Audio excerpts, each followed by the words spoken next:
saludo, queridos amigos, queridos hermanos que nos siguen habitualmente a través de este medio u ocasionalmente.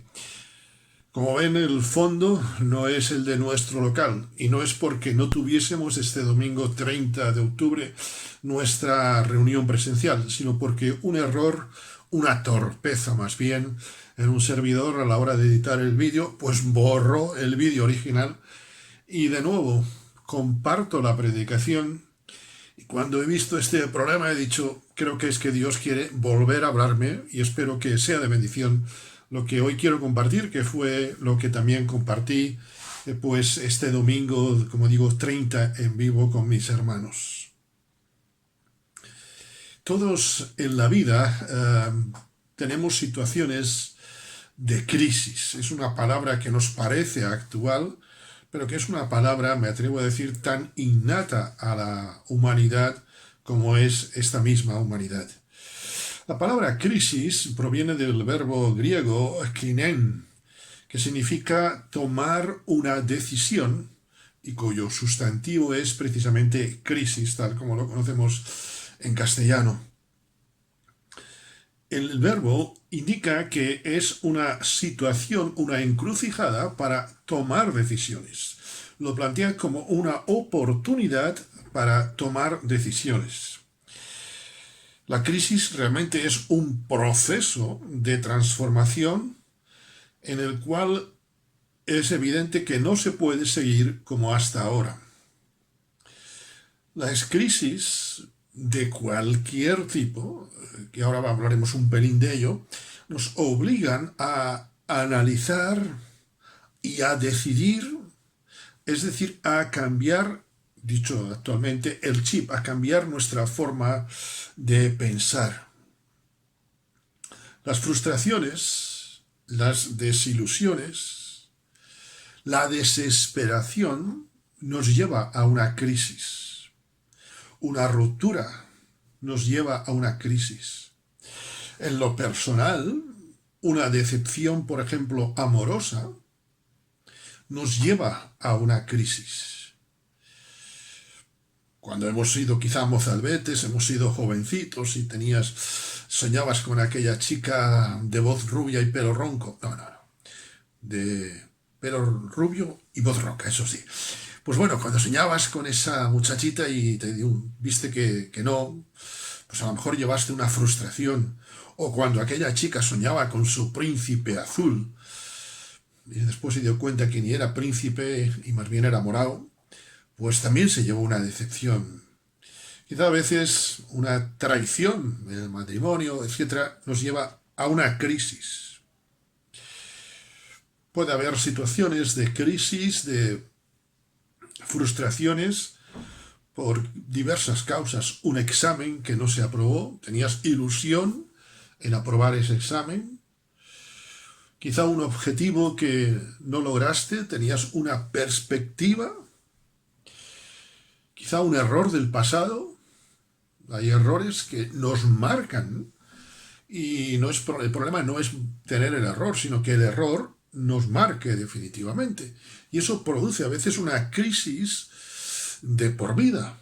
Conozco a personas que han tenido, por ejemplo, conduciendo y siendo inocentes, han atropellado a alguien, incluso en algún caso, estoy pensando en dos, donde ha habido el resultado de muerte, y esa crisis, esa frustración por un error que no tenía que ver, digamos, en el cual se vieron involucrados, aunque no era culpa de ellos, les ha marcado de por vida. Quizá cuando los hijos marchan del hogar, del síndrome del nido vacío, también produce una situación de crisis. ¿Y qué diremos de una enfermedad? ¿Nos creemos sanos? Y de pronto a veces un golpecito o lo mínimo nos dan un diagnóstico y eso, un accidente, y nos cambia la vida y nos produce una seria depresión, una seria crisis.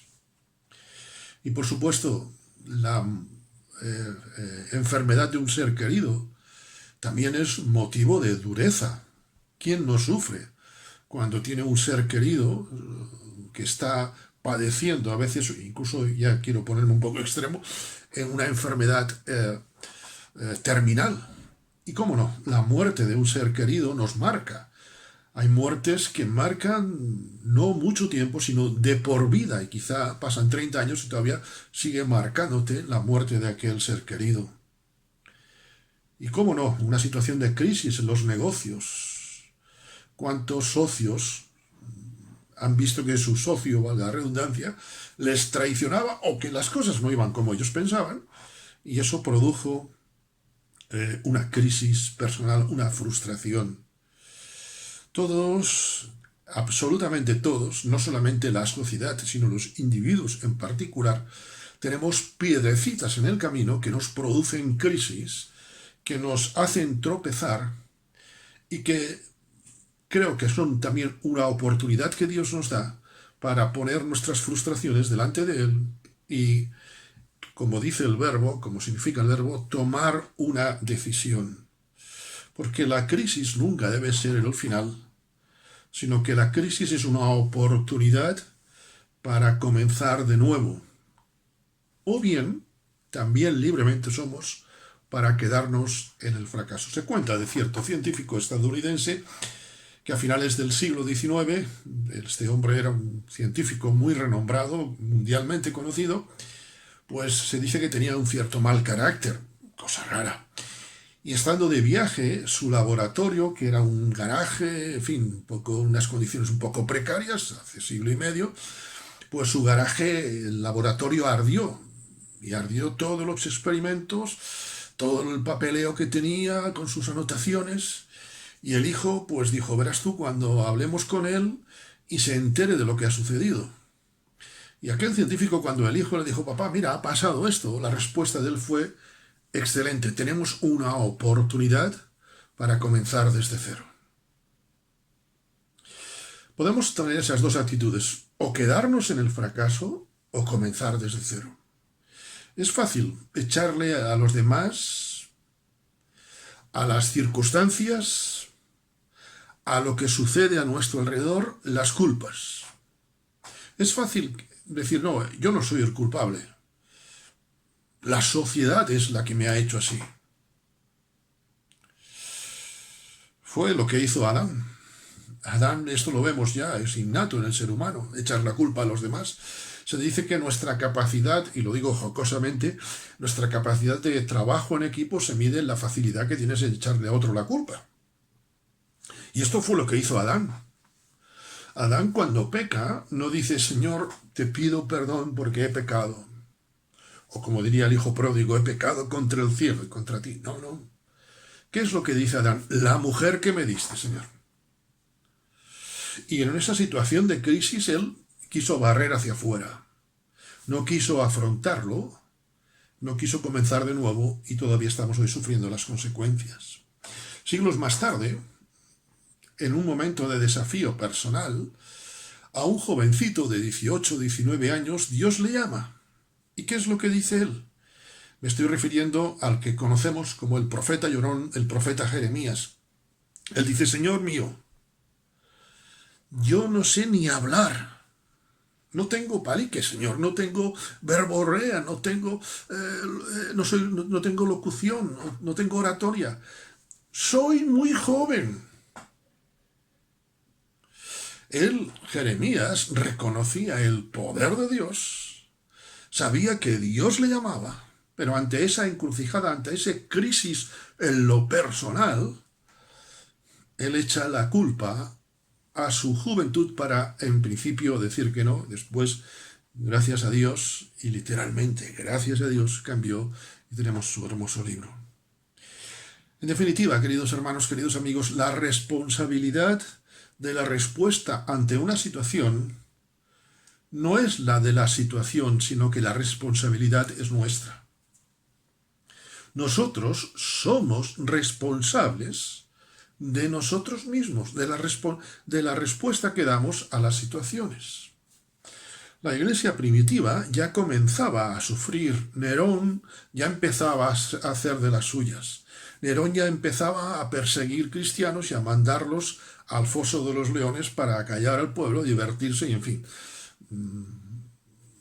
empezaban las persecuciones. Y la iglesia estaba sufriendo. Y el apóstol Pablo podía decirle, bueno, no hace falta que tengáis buen testimonio, ya el Señor sabe que estáis pasándolo mal. No, el apóstol Pablo a los romanos, en la epístola suya a los romanos, capítulo 14, versículo 12, les dice, cada uno de nosotros dará a Dios cuenta de sí. Quisiera compartir con vosotros, pensar en dos respuestas que encontramos en la Biblia a situaciones de crisis y que son el espejo de lo que tú y yo actuamos. Eso veréis, espero que el Señor me ayude para compartir esta realidad. Leo con vosotros en el Evangelio de Lucas, capítulo 24 y versículo 21. Es Cleofas y su amigo que han visto los acontecimientos de Jesús en Jerusalén y, como sabemos, el día de reposo van camino de Emaús. Y en el capítulo 24 del Evangelio de Lucas, versículo 21, leemos lo que Cleofas dijo a Jesús. Nosotros esperábamos que Él era el que había de redimir a Israel. Y ahora, además de todo esto, además de haber perdido toda la ilusión, hoy es el tercer día que esto ha acontecido. Es muy interesante estos dos aspectos. Esperábamos, es decir, toda nuestra ilusión que teníamos en Jesús como libertador de Israel era muy bueno, pero esperábamos algo más. Esa ilusión se nos ha desvanecido. Igual que la niebla se ha desaparecido, así estamos nosotros. Pero es que además, y fíjate, tengo datos, dice, hoy es el tercer día que esto ha acontecido. Y en la cultura, en la mente, en el pensamiento judío, pues a los 3 días, el alma, realmente ellos entendían que el alma se separaba del cuerpo. Es decir, ahora ya no hay posibilidad. Señor, mira, es que, fíjate, aunque fuera una catalepsia lo que ha sucedido, mejor de los casos, ya es el tercer día. Esto ya no tiene vuelta atrás. Esperábamos. Cleofas y su amigo. El nombre del amigo no aparece, por eso a veces me veo reflejado. Y no sé si tú también en este incidente. El nombre Cleofas significa sincero. Hombre honesto, padre honesto. Desde luego, en su planteamiento, Cleofas y su amigo eran honestos. ¿Sabes? La honestidad no nos libra de frustraciones. Habían seguido a Jesús ellos. Eran fieles seguidores de Jesús. Creían en Jesús. Sus esposas también. Ya sé que se les llamó cristianos más tarde, pero podríamos decir que eran hogares cristianos. Dios nos muestra nuestra debilidad para no creernos nada, porque nuestros hogares, aunque sean creyentes, pueden ser atacados por la crisis, por la desesperación. Dios permite que en nuestras vidas, en nuestros hogares, incluso en nuestra fe, haya situaciones adversas. Haya, como Cleofas y su amigo, desilusiones, para que nos demos cuenta de que somos débiles. Porque el poder de Dios se perfecciona no en lo que creo, sino en mi debilidad.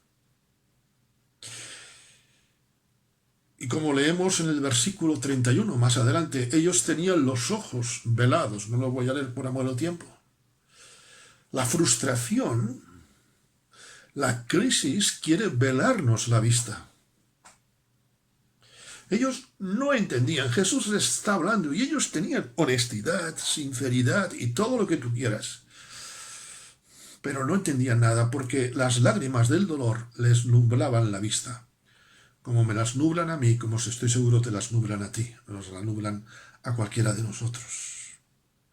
Nos fijamos tanto en las lágrimas, nos paramos tanto, fijamos tanto en la frustración, nos detenemos tanto en el problema, nos anclamos tanto en la situación,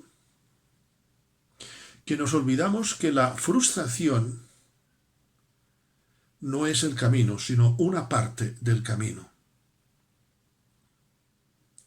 Decía Winston Churchill que si cuando estás caminando te pones a tirarle piedras a todos los perros que te ladran, nunca llegarás a tu destino.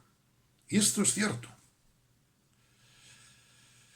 Muchas veces nos quedamos con la frustración y hacemos de la frustración la meta. La frustración, la crisis forma parte del triunfo. Dice el apóstol Pablo a los colosenses: si habéis resucitado con Cristo, buscad las cosas de arriba, aunque haya crisis, aunque haya frustraciones, aunque como Cleofas y su amigo, es decir, como Cleofas y yo, a veces no tengamos esperanza, aunque a veces incluso tengamos razones culturales, sociales, no sé, mentales, para decir ya no hay esperanza. Porque arriba es donde está Cristo. Cristo no está en las frustraciones. Cristo está no solamente arriba, sino está sentado a la diestra de Dios. Cristo no está en un lugar cualquiera del cielo, sino que está a la diestra de Dios. Dice, poned, y esto es muy bueno, esta firma, esta rúbrica, poned la mira en las cosas de arriba, no en las de la tierra. Y a veces el problema nos lleva tanto hacia abajo, el peso de la situación, como a Cleofas y su amigo, nos tienen tan inclinados, que hace que olvidemos que nuestra vista está en las cosas de arriba. Cleofas y su amigo, ante una situación de crisis, respondieron desesperanzados. En otra situación de crisis, Pedro. Recordamos a Simón Pedro. Pedro tuvo una situación de crisis laboral tremenda. Pero una situación de crisis que, al igual que Jesús, les estaba dando una oportunidad, le daría una oportunidad un tiempo más tarde a Cleofas y su amigo, él lo aprovechó de otra forma. Dice este mismo Evangelio de Lucas en el capítulo 5 y versículo 5, le dijo Simón a Jesús: Maestro, toda la noche hemos estado trabajando y nada, absolutamente nada hemos pescado. Aquí en Galicia diríamos seguramente aquí ni un xureliño, ni una sardina, ni un chicharro, como dicen en Canarias, ni un jurel hemos pescado. Pero en tu palabra echaré la red. Es muy interesante, porque Cleofas y su amigo dicen, esperábamos, y ahora además plantean la situación, pero dicen, mira, ya esto es punto y final. Pedro plantea la situación, no hemos pescado nada, hemos estado toda la noche trabajando, pero ¿qué diferencia de cómo afrontar una crisis? Pedro puso sus frustraciones a los pies de Jesús. Y Pedro vio, aún en su corto entendimiento, como el mío, como el de muchos de nosotros, ¿verdad? Aún en su corto entendimiento vio que era una oportunidad para saborear el poder de Dios. Ya sé que Pedro era terco. Pedro tenía su carácter. Seguro que nosotros, seguro que tú y yo no lo somos, ¿eh? Seguro que nadie de nosotros es terco. Todos nosotros tenemos nuestro carácter, qué caramba. Pero aún en su terquedad, aún en su carácter, Pedro me enseña que amaba a Jesús. Y sabes, a pesar de mi carácter, el amor de Dios tiene que superarme a mí. El amor a Dios tiene que superarme. Había estado toda la noche sin pescar. Yo me imagino cómo estaría de desanimado Pedro. Es triste teniendo además empleados a su cargo. Tenía tripulación, tenía gente enrolada con él en la barca. había gastos, pero a pesar de todo amaba a Jesús. Es interesante porque Pedro hizo un análisis realista. No le echó la culpa a terceros. No dijo, es que la tripulación que tengo ahora, antes sí tenía buenos pescadores, pero es que estos son, bueno, no dan palo al agua. Tampoco dijo, es que esta noche la mar era mala. Claro, con una mar así, ¿quién va a pescar? Tampoco dijo, es que el tiempo no acompaña. El viento no era favorable y con el viento norte, ¿quién iba a pescar? No le echó la culpa a nadie. Pedro fue realista, no dijo, nos ha ido muy mal. Otro día, ¿sabes, Jesús? Otro día nos ha ido mejor. Nos ha ido bastante mal. No, Pedro dijo, no hemos pescado nada. No se acordó de otros días. Dijo, este día nos ha ido cero patatero. Nada. Tampoco buscó un consuelo, digamos así, una tirita. Menos mal que nadie sufrió daño. Cuidado, porque el realismo quita todo. El realismo es decir, Señor, no hemos pescado nada. Cleofas y su amigo eran honestos, pero no eran realistas. Ellos tenían esa visión, pero esa visión no significa que fuesen realistas. Pedro era honesto y Pedro sí que fue realista. Pero hay una cosa interesante. Cuando veo a Pedro no veo a un hombre perfecto. Y es que me enseña que una victoria como la de Pedro en una crisis no nos da la garantía de vencer la próxima ocasión. Recientemente en una clase de estudio bíblico una hermana decía, es que a veces lo que me da miedo es que cuando el Señor me da la victoria en una cosa, después me va a dar una lucha mayor para otra victoria. Y a veces digo, mejor me quedaba como estaba. La vida cristiana es una vida de obstáculos. Y Dios no nos llamó solamente para pasar obstáculos, Dios nos llamó para algo más, para ser más que vencedores en Él. Es decir, para depender más y más de Él cada día. Como digo, una victoria en el tiempo actual no nos da la victoria en el futuro.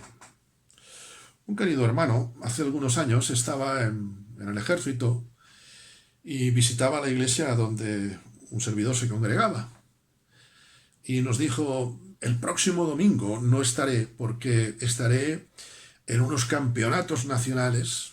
Él hacía salto de obstáculos, competía haciendo salto de obstáculos.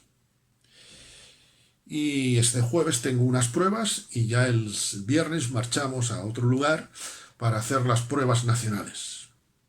Voy primero en todas las pruebas, así que esta es la última. El domingo siguiente, cuando nos reunimos, allá que apareció este querido hermano. Nos extrañamos. Pero lo más que nos extrañó fue que su cara parecía un cuadro abstracto. No sé si de Dalí, surrealista, de Picasso. Escoge tú a quien quieras de pintar. Cuando le preguntamos qué es lo que te ha pasado, dijo, es que iba corriendo tan bien todos mis obstáculos que cuando salté la penúltima valla me quedé mirando así lo bien que había saltado y no me di cuenta que me quedaba la última y me la llevé por medio. Obviamente perdió la carrera, porque además las vallas tienen la mala costumbre de no quitarse. Los obstáculos no se van a quitar. Los obstáculos Dios los permite en tu vida, en mi vida, para que los superemos. El apóstol Pablo recuerda esto. Y fue algo que el apóstol Pedro tuvo que vivir en propia carne. Recordamos, Pedro supera esta prueba, pero tiempo después niega a Jesús, 3 veces. Saca su lengua a pasear. Menuda lengüecita la de Pedro, ¿verdad? Pedro, como hemos visto, nuestro hermano Eduardo nos compartió hace algún tiempo sobre el libro de Hechos, Pedro era un racista. Pedro tuvo que superar esa prueba también. El apóstol Pablo dice a los corintios, el que cree que está firme, tenga cuidado, no sea que caiga. Vencer una crisis es estar dispuesto a superar la siguiente, a afrontar la siguiente. Pedro puso esta crisis en las manos de Dios, en las manos de Jesús. Y por eso obtuvo la victoria. Dice el versículo 6 de este Evangelio de Lucas, capítulo 5, que habiéndolo hecho, encerraron gran cantidad de peces y su red se rompía. Finalmente, en esta mañana, permíteme en este día, hacerte una pregunta. ¿Qué esperas tú de Dios? ¿Qué esperas tú de Dios? ¿Cómo afrontas una crisis? Puede que hoy seas el amigo de Cleofas y con él digas, no hay nada que hacer.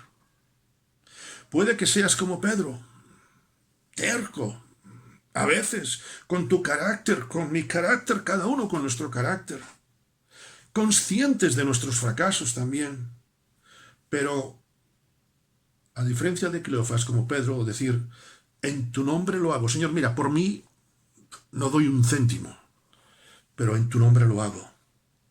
Con la crisis, como he apuntado, solamente puede haber dos cosas. Con una crisis puede haber derrotas o victorias. Seguramente conoces la obra El Danubio Azul, uno de los más hermosos valses escritos jamás. Este vals fue compuesto en tiempos de crisis, en tiempos de derrota. En una de las batallas, en lo que hoy conocemos como Austria, pues el ejército había sido derrotado, había una tremenda crisis nacional y Johann Strauss escribió una de las más bellas obras. Los que murieron, esa derrota ha pasado a la historia. Los que murieron, no solamente, sino los que vivieron la derrota, los que se quedaron con la derrota, han pasado a la historia. Sin embargo, la composición, el Danubio Azul, que es un río curiosamente más bien entre verde, algo verde y gris, pero Strauss tuvo visión de victoria. Mientras todos tenían visión de derrota, él tenía visión de victoria. Ojalá hoy nuestra oración y nuestra experiencia sea la del salmista, allá en el Salmo 123 y versículo 2. He aquí como los ojos de los siervos miran a la mano de su Señor, como los ojos de la sierva a la mano de su señora, así nuestros ojos miran al Señor nuestro Dios, hasta que se apiade de nosotros, porque el Señor no deja desamparado al justo. Permítaseme repetir este versículo en singular, en primera persona del singular. Que sea tu oración, que sea la mía. He aquí como mis ojos miran a la mano de mi Señor, como los ojos de míos miran a la mano de las circunstancias. Así, Señor, quiero mirarte hasta que tú te apiades de mí. Que el Señor te bendiga.